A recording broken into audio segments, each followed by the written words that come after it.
Assalamualaikum, sahabat jiwa yang sedang menapaki perjalanan hati. Selamat datang di ruang sunyi ini, di mana setiap detik membawa kita lebih dekat pada cahaya yang abadi, pada nama yang lebih tua dari waktu, dan pada cinta yang tak pernah pudar.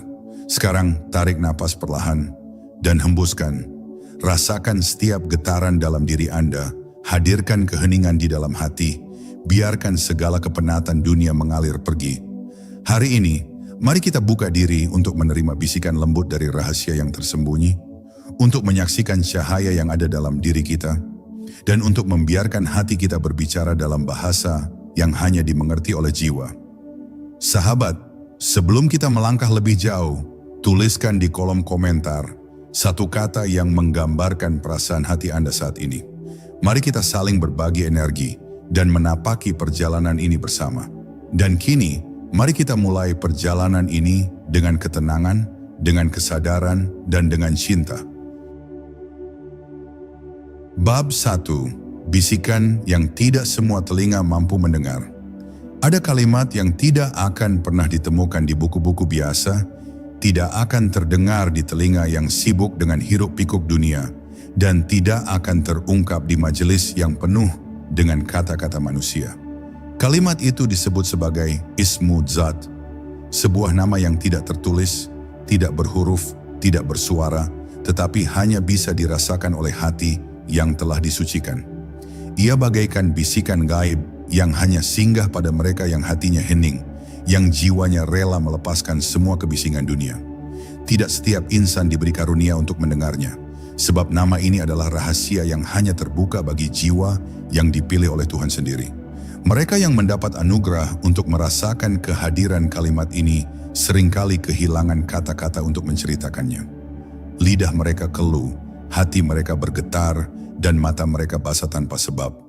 Seolah ada getaran halus yang masuk, menembus relung jiwa, mengingatkan bahwa manusia bukan sekadar jasad, melainkan titipan cahaya yang sedang menunggu untuk kembali kepada sumbernya.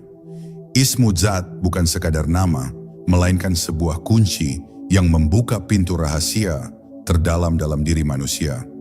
Pintu yang memisahkan fana dari abadi, pintu yang membawa hamba dari gelap menuju cahaya. Banyak orang bertanya, apakah kalimat itu sebuah lafaz? Apakah ia bisa ditulis atau diucapkan? Jawabannya tidak sesederhana itu. Ia bukan huruf, bukan pula bunyi, melainkan getaran makna yang hanya bisa ditangkap oleh hati yang sunyi.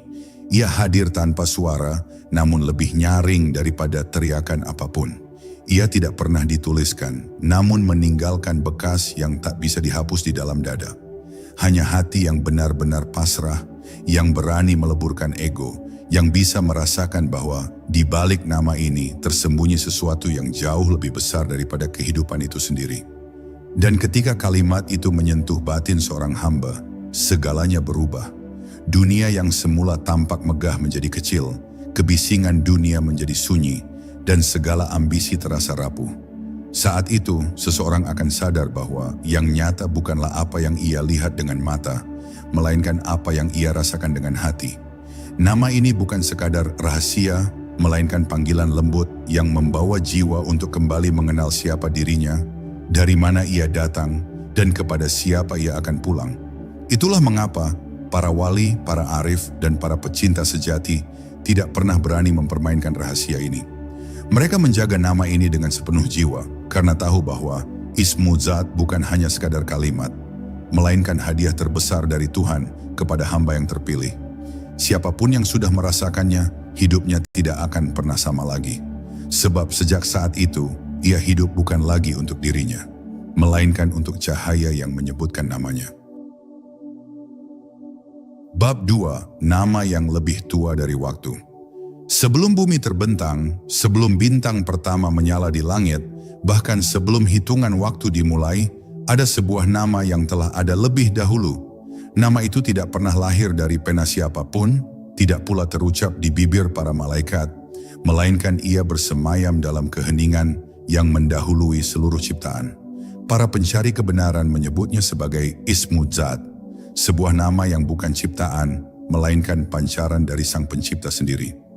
Ia adalah rahasia yang melampaui huruf, melampaui suara, dan melampaui ruang yang dapat dijangkau oleh akal manusia. Seluruh nama yang dikenal manusia hanyalah pecahan dari satu sumber. Asmaul Husna yang kita ucapkan adalah jalan-jalan untuk mengenalnya. Tetapi pusat dari segala jalan itu adalah nama yang tak terucapkan, yaitu Ismu Zat. Jika semua nama adalah pintu, maka nama ini adalah rumah. Jika semua doa adalah aliran sungai, maka nama ini adalah lautan tempat semua sungai bermuara. Namun, lautan ini tidak bisa dipetakan karena ia tidak memiliki tepi, tidak memiliki dasar, dan tidak bisa diselami kecuali oleh jiwa yang telah